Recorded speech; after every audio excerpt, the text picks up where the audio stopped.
ngopi mas. Halo sahabat sehat Panti Waluyo, kembali lagi bersama saya Dr. Yeri di acara Ngopi Mas, ngobrol penuh inspirasi masyarakat sehat. Nah, seperti yang saya janjikan minggu lalu, minggu ini kita akan ngobrol lagi bersama Dr. Wita, spesialis patologi klinik, masih membahas tentang COVID-19 dan juga era new normal. Nah, kebetulan Dr. Wita ini juga bagian dari tim Satgas Penanggulangan COVID-19 di Purworejo. Oke, namun sebelum kita ngobrol bersama Dr. Wita, jangan lupa sahabat sehat Panti Waluyo untuk subscribe channel YouTube kami, follow Instagram dan juga Facebook kami. Halo Dr. Wita, apa kabar? Dr. Yeri, alhamdulillah baik. Sehat-sehat ya dok ya? Alhamdulillah baik dok. Ya baik ya. Oke. Ya Dr. Wita, ini kan minggu lalu kita sudah bincang-bincang dengan Dr. Ari masalah COVID-19 ini dok yang masih hangat di masyarakat. Nah minggu ini kita mau ngobrol lagi dok dengan Dr. Wita tentang masalah COVID ini. Dr. Wita kita tahu sebagai dokter spesialis patologi klinik, dia lebih terjun ke laboratorium ya dok untuk memeriksa pasien-pasien COVID ini. Nah mungkin masyarakat Panti Waluyo pada penasaran nih dok, kalau di laboratorium itu ngapain sih? Kan beda dengan dokter Ari yang langsung terjun pasien, atau Dr. Wita itu ngapain sih? Nanti kita diskusi sama-sama ya dok ya. Oke, baik sahabat Panti Waluyo. Mungkin langsung ke pertanyaan pertama ya Dr. Wita ya.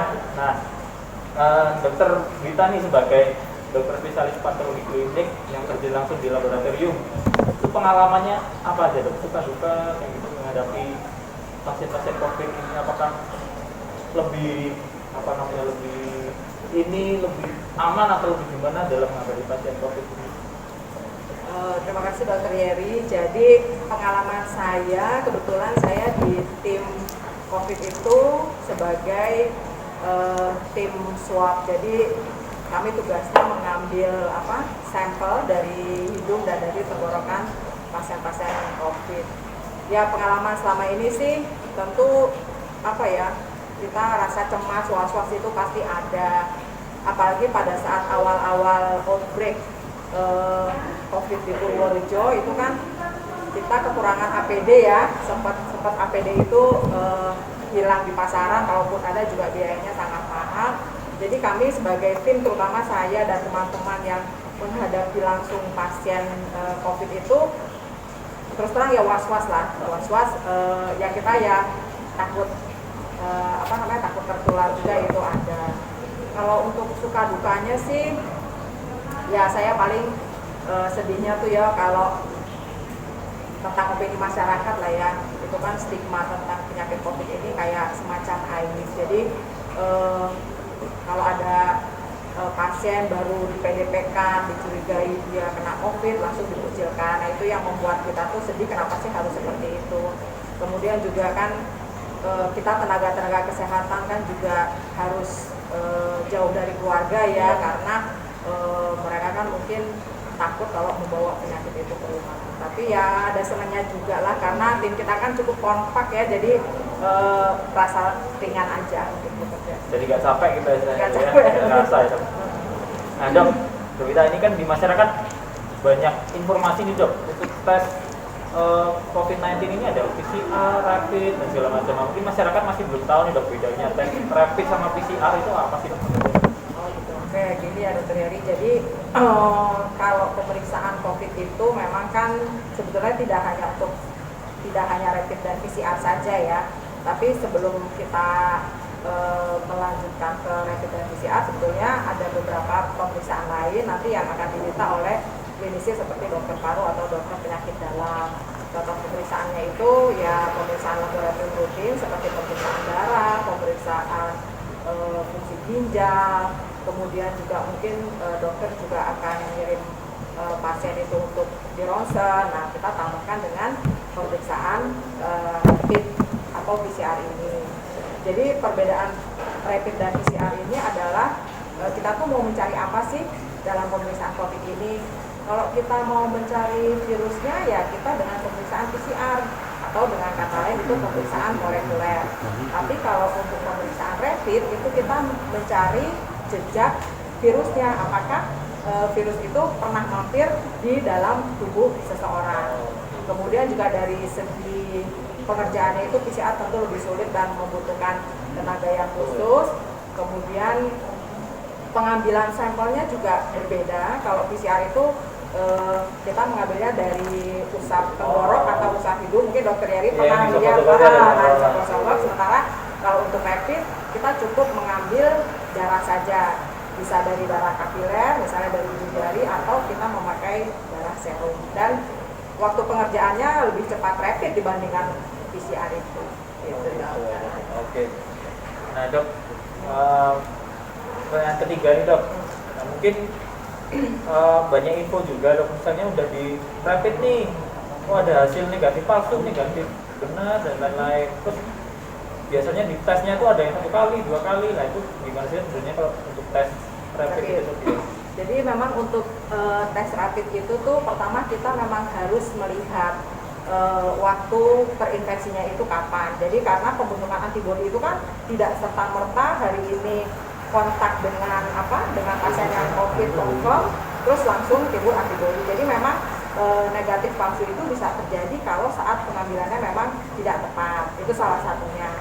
Kemudian pasien-pasien atau orang yang dicurigai terinfeksi COVID apabila memberikan hasil non reaktif. Jadi mungkin Dokter Yeri ini harus diluruskan ya. Jadi untuk pemeriksaan rapid itu kita menyebutkannya non reaktif atau reaktif. Sementara kalau positif atau negatif, kalau positif negatif itu kita lihat dari pemeriksaan PCR. Jadi masyarakat ini kan kadang-kadang baru rapid yang garisnya 2 gitu, misalnya udah positif gitu, padahal itu belum. Jadi untuk pemeriksaan rapid sendiri itu pada hasil yang non reaktif itu belum tentu si orang tersebut tidak terinfeksi COVID. Mungkin memang dia bisa belum terinfeksi atau memang dia masih dalam window period, jadi antibodinya belum terbentuk. Kemudian bisa juga antibodi sudah ada tapi jumlahnya masih sedikit sekali sehingga alat rapidnya tidak bisa membaca, atau pada pasien-pasien imunokompromis yang tidak bisa membentuk antibodi. Gitu ya. Terus biasanya kalau dicek rapid itu dok, jaraknya itu biasanya berapa dok? Ada yang 1 minggu, 2 minggu, sebenarnya berapa jarak idealnya? Jadi untuk pasien yang hasil rapidnya non reaktif itu kita harus mengulang 10 hari kemudian. 10 hari. Jadi ya kita perkirakan bahwa terbentuknya antibodi itu 7 sampai 14 hari. Oh, gitu. Iya. Jadi dalam 10 hari setelah pemeriksaan pertama itu kita lihat apakah si antibodi itu sudah terbentuk atau belum. Tapi kalau pada saat hasil pertama, maksudnya pemeriksaan pertama dia sudah reaktif, itu harus kita arahkan langsung melakukan pemeriksaan PCR. Oke, Dokter Vita, mungkin pertanyaan terakhir dokter. Ini kan di pemerintah sama masyarakat sudah menjalankan new normal dok. Nah itu menurut Dokter Vita gimana nih tanggapannya tentang new normal ini? Untuk new normal sendiri dok, menurut saya ya kita harus mencoba beradaptasi ya dengan kehidupan normal yang baru. Contohnya, misalnya kita tidak pernah memakai masker nih dulunya, ya sekarang kita harus memakai masker. Dulunya yang kita tidak ada physical distancing, tidak ada social distancing, ya sekarang kita harus melakukan seperti itu. Kemudian kalau kita dulu harus cuci tangan nih dokter Yeri, misalnya habis periksa pasien gitu kan, sekarang harus rajin mencuci tangan dengan sabun. Kemudian juga akan banyak aturan-aturan terutama di tempat umum ya, seperti kalau yang saya lihat sih seperti di mall, di restoran itu sudah mulai ada pembatasan seperti itu. Tapi ya meskipun new normal, meskipun ada pembatasan ya kita tetap harus produktif. Oh gitu ya, baik. Baik kita mungkin pesan terakhir nih untuk masyarakat sehat atau penonton yang menonton YouTube channel ini, ada pesan-pesan nggak dokter masyarakat tentang? Oke, untuk sahabat sehat Panti Waluyo, pesan-pesan saya dalam menghadapi new normal ini, yang pertama kita harus mengikutilah protokol-protokol baru yang telah diberikan oleh pemerintah, khususnya protokol-protokol kesehatan. Jangan kebablasan, jangan terlalu euforia, tetap menjalankan perilaku hidup bersih dan sehat. Mungkin gitu aja. Oke, terima kasih Dokter Vita waktunya, mengganggu waktunya Dokter Vita, mungkin sibuk praktek di laboratorium yang lagi santai. Oke, baik sahabat sehat Panti Waluyo, mungkin ini saja bincang-bincang kita dengan Dokter Vita, spesialis patologi klinik. Jangan lupa minggu depan kita masih ada pembicara lagi membahas tentang COVID-19 ini ya. Jadi jangan kemana-mana, tetap jangan lupa subscribe channel YouTube kami, follow Instagram dan juga Facebook. Mari dong. Oke. Ngopi mas.